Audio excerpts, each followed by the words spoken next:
राधा वल्लभ श्री हरिवंश, राधा वल्लभ श्री हरिवंश।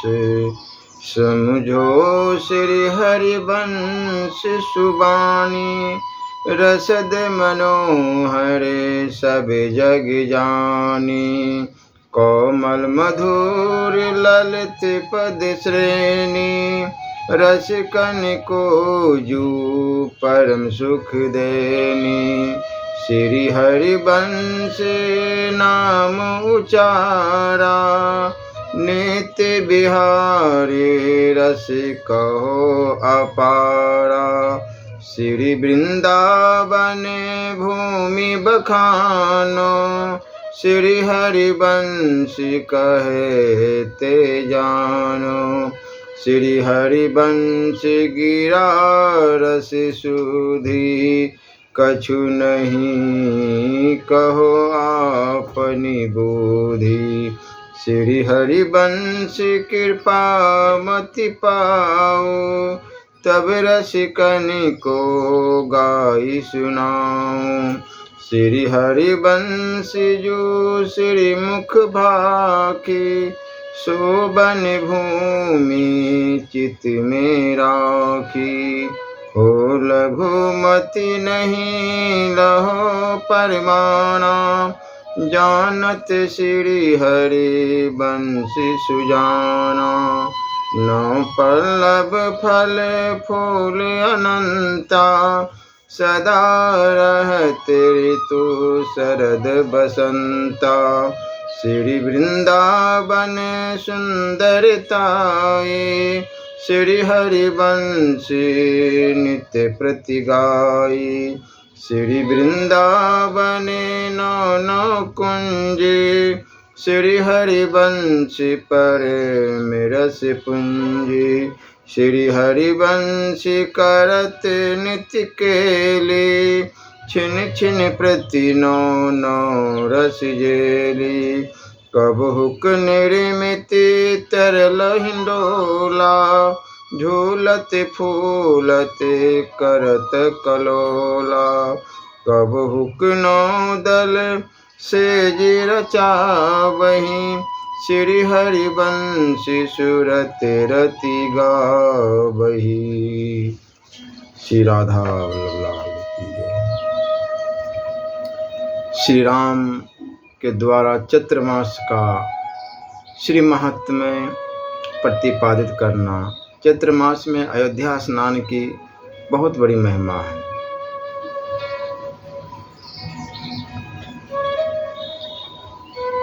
अब्जकपुर निवासी श्री राम दास द्वारा अपने पिता नरसिंह की कथा वर्णन। 3 पिशाचों के उद्धार की कथा। श्री कांची निवासी शंभु नामक एक ब्राह्मण की कथा। शंभु ब्राह्मण द्वारा अयोध्या की शोभा का वर्णन। अयोध्यापुरी का महात्म्य। श्री विष्णुदास बोले, हे गुरु, मेरी सृष्टि के लिए आप कृपया यह बताइए कि सभी मासों में चैत्र मास किस कारण से श्रेष्ठ है। श्री रामदास बोले, हे महाबुद्धिमान शिष्य, तुमने बहुत अच्छी बात पूछी है, मैं उसे बताता हूँ, तुम सुनो।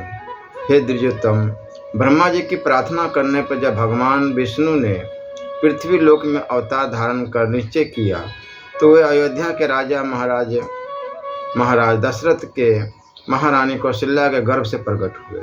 उस समय चैत्र का महीना था, शुक्ल पक्ष था, 9वीं तिथि थी,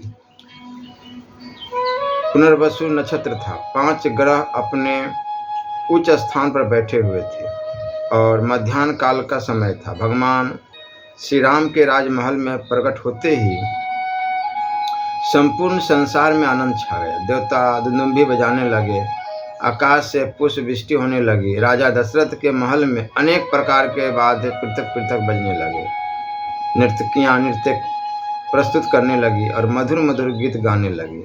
उस समय संसार के सभी लोग उस शिशु को देखने के लिए दौड़ पड़े और राजा दशरथ के बालक का दर्शन कर उन्हें परम आनंद की प्राप्ति हुई। देवराज इंद्र सहित स्वर्गलोक के देवगण विविध प्रकार के विमानों में आरूढ़ होकर माता कौशल्या के गर्भ से प्रकट हुए बालक श्री राम के दर्शनों के लिए वहाँ आ पहुँचे। श्री राम के जन्म के हर्षोल्लास में ब्रह्मा, रुद्र, सूर्य, देवराज, इंद्र आदि सभी देवता अनेक प्रकार के उत्सव मनाने लगे। इस प्रकार के महोत्सव के समय प्रसन्न होकर आकाश में स्थित सभी देवता श्री राम जी को प्रणाम कर विविध स्तुतियों द्वारा उनका स्तवन करने लगे। देवता हर्षित होकर रघुत्तम श्री राम से कहने लगे, हे देव, आज हम धन्य हो गए हैं। अब हम लोग, हे देव कृपा निधान, राक्षसों के भय से मुक्त हो गए हैं। हे प्रभु, आपने राक्षसों का संहार करने के लिए ही अवतार ग्रहण किया है। हे देव, हे कृपा निधान, हम लोगों के लिए यह बहुत ही हर्ष का समय है। इसी कारण आपके आविर्भाव का यह समय अत्यंत पवित्र और श्रेष्ठ होगा। हे प्रभु, आप हम पर कृपा करें और हमें बहुत से वरों को प्रदान करें। देवताओं की इस प्रकार की प्रार्थना सुनकर भगवान श्री हरि उन सभी पर अत्यंत प्रसन्न हुए। श्री राम बोले, हे देवो, आप लोगों ने तीनों लोकों का कल्याण करने वाली बहुत सुंदर बात कही। हे देवो, इस महान हर्ष के समय मैं आप लोग मेरा वचन सुने, जिससे मैं अत्यंत आनंद के साथ कह रहा हूँ। हे देवो, यह चैत्र मास सभी 12 मासों में अत्यंत श्रेष्ठ होगा। वैशाख मास श्रेष्ठ है, वैशाख से भी कार्तिक मास श्रेष्ठ है, कार्तिक से भी श्रेष्ठ माघ मास है, और यह चैत्र मास माघ मास से भी अधिक श्रेष्ठ होगा। चैत्र मास में सर्वत्र ही, विशेषकर अयोध्या में किया गया जप, दान, स्नान तथा ध्यान आदि सब कुछ सत्कर्म करोड़ गुना फलदायी बताया गया है। अश्वमेघ यज्ञ के द्वारा और सोमयाग आदि से जिस पुण्य फल की प्राप्ति होती है, वह फल अयोध्या में केवल चैत्र मास में स्नान करने से प्राप्त हो जाता है। सूर्य ग्रहण के समय कुरुक्षेत्र तीर्थ में स्नान, दान आदि से जो फल मिलता है, हे देवो, वही फल चैत्र मास में अयोध्या में स्नान करने से प्राप्त हो जाता है। मैं लोक को रुलाने वाला रावण के वध से हुए पाप के निवारण के लिए पावन सरयू नदी के तट पर एक शुभ यज्ञ करूँगा। उस समय जहाँ पर यज्ञ की पूर्ण आहुति होगी, वह स्थान मेरे नाम से तीर्थ तत्वों को प्राप्त होगा। मेरे नाम से वह स्थान राम तीर्थ नाम से विख्यात होगा। सरयू के जल के मध्य में स्थित राम तीर्थ में चैत्र मास में जो स्नान करेंगे, वे मोक्ष के भागी बनेंगे। अपने कल्याण की कामना से जिस प्रकार माघ मास में तीर्थराज प्रयाग में स्नान किया जाता है, जैसे कार्तिक मास में काशी के पंचगंगा तीर्थ का स्नान प्रसिद्ध है, द्वारकापुरी में जैसे भगवान विष्णु के प्रिय वैशाख मास में स्नान होता है, वैसे ही अयोध्या के राम तीर्थ में चैत्र मास का स्नान फलदायी होता है। सभी मासों में यह चैत्र मास प्रथम मास होगा। चैत्र मास के आने पर देवराज इंद्र सहित सभी देवता यहाँ स्थित हो, यह मेरी आज्ञा है। भगवान श्री हरि ने देवताओं से इस प्रकार कहा, तब सभी देवताओं ने उन्हें प्रणाम किया। तदंतर वृषेन्द्र पर विराजमान होकर भगवान शिव अपने धाम को गए और अन्य भी सभी देवता अपने अपने स्थानों को गए। हे शिष्य विष्णुदास, इसी कारण से सभी मासों में चैत्र मास सबसे मुख्य कहा जाता है। भगवान श्री हरि के वरदान से चैत्र मास को सभी जन प्रथम मास कहते हैं। हे शिष्य, तुमने जो कुछ पूछा था वह सब मैंने तुम्हें बता दिया है। श्री रामचंद्र जी ने किस प्रकार और किस कारण चैत्र मास को वर प्रदान किया था? श्री विष्णुदास बोले, हे स्वामी, हे गुरु, आपने बताया कि चैत्र मास का स्नान बड़ा ही पुण्यप्रद है, तो यह बताने की कृपा करें कि इसे किसके द्वारा सर्वप्रथम किया गया था और उस स्नान के प्रभाव से कौन सी सिद्धि प्राप्त हुई, वह सब विस्तार पूर्वक मुझे बताइए। श्री रामदास जी बोले, हे विष्णुदास, तुमने उत्तम प्रश्न किया है। तुम स्वस्थ चित होकर वह सब सुनो जिसे मैं बता रहा हूँ।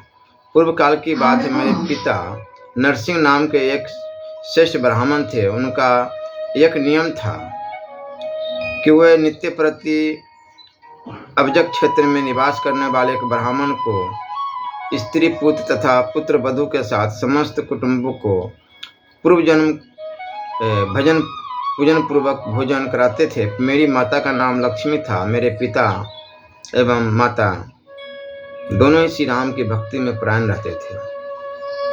बहुत समय तक भी पुत्र के न होने पर उन दोनों ने प्रौढ़ास्थ अवस्था में संतान दोष के परिहार के लिए उपाय करना आरंभ किया। इसके लिए वे दोनों निवासपुर में जाकर प्रवरा नदी के तट पर विराजमान रहने वाली अपनी इष्ट देवी अम्बा मोहिनी देवी की शरण में गए। वहाँ अपनी इष्ट देवी का दर्शन कर वे दोनों उनकी सेवा अर्चना में निरत हो गए। इस प्रकार आराधना करते करते जब बहुत समय व्यतीत हो गया तो वे वर प्रदान करने वाली देवी प्रसन्न हो गई और संतान दोष के परिहार के लिए उन द्विज से बोली, हे महाबुद्धिमान नरसिंह, तुम अयोध्यापुरी में जाओ। वहाँ जाकर बसंत ऋतु में चैत्र के महीने में जब भगवान सूर्य मीन राशि पर हो तब हे द्विजोत्तम, तुम 1 मास तक वहाँ सरयू तट पर राम तीर्थ में स्नान करो। इससे तुम्हारे सभी पातक विनष्ट हो जाएंगे और तुम श्रेष्ठ पुत्र को प्राप्त करोगे। देवी जी का इस प्रकार का वचन सुनकर द्विज नरसिंह चिंता में पड़ गए। फिर वे अयोध्यापुरी का मन में ध्यान करते हुए वहाँ के लिए चल पड़े। उनके मन में बड़ी चिंता हो गई कि अयोध्यापुरी तो यहाँ से बहुत दूर है, फिर मैं वहाँ कैसे जा सकता हूँ। हाय बड़ा कष्ट। इस प्रकार से मार्ग में अत्यधिक चिंतित होते हुए वे कभी गिर पड़ते, कभी फिसल पड़ते। तब अपनी भाड़िया के कंधे पर हाथ रखकर वे धीरे धीरे जाने लगे। धीरे धीरे वे चलते हुए गोदावरी नदी के तट पर जा पहुँचे। वहाँ उन्होंने गोदावरी नदी में स्नान किया और वहाँ पर श्री राम की मूर्ति की स्थापना कर श्रद्धा भक्ति पूर्वक उनकी पूजा की। देवी की कृपा से श्री राम जी उन द्विज श्रेष्ठ पर प्रसन्न हो गए और बोले, हे द्विजतम नरसिंह, तुम मेरे कल्याणकारी वचन को सुनो। अब तुम यहाँ से अयोध्या के लिए गमन मत करो। यहाँ से थोड़ी ही दूर 2 योजन चलने पर गोदावरी नदी के उत्तरी तट पर प्रतिष्ठानपुर नामक एक क्षेत्र है। वहाँ राम तीर्थ नामक एक तीर्थ है जिसकी स्थापना मैंने ही की है।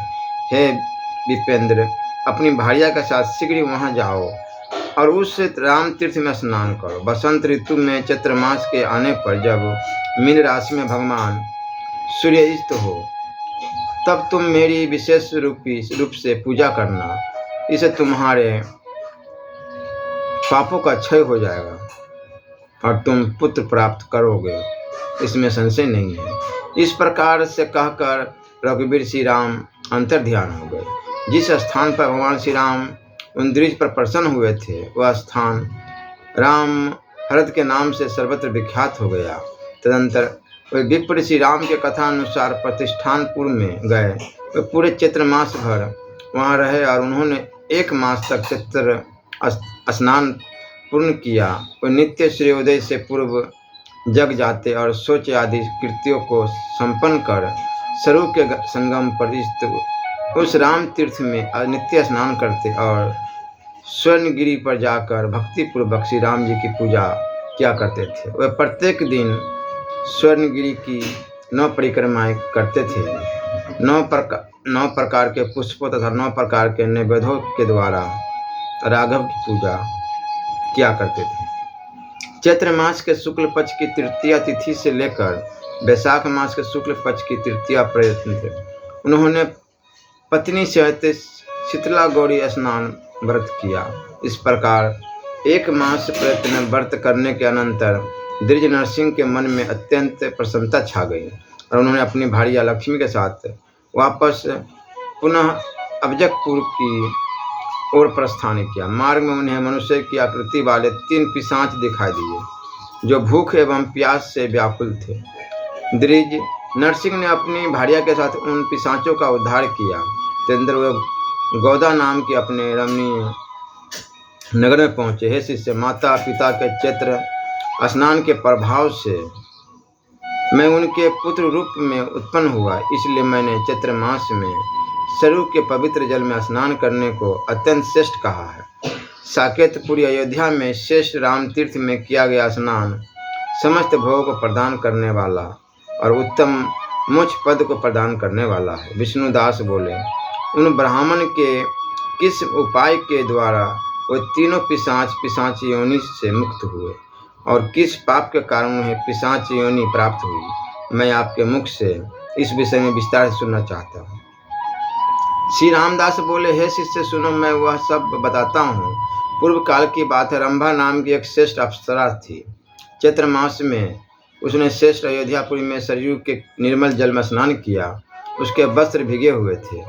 उसके सुंदर मुख मंडल पर मधुर मुस्कान की छवि छाई हुई थी।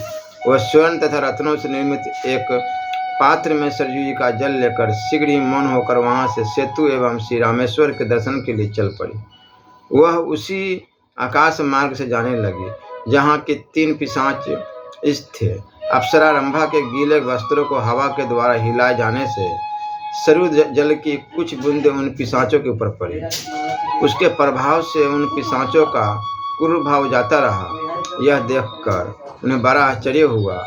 उन्हें उस समय अपने पूर्व जन्मों का स्मरण भी हो आया। अत्यंत आश्चर्य में पड़े हुए वे पिशाच आकाश में उस अप्सरा को देखकर उसकी बहुत प्रकार से प्रार्थना करने लगे।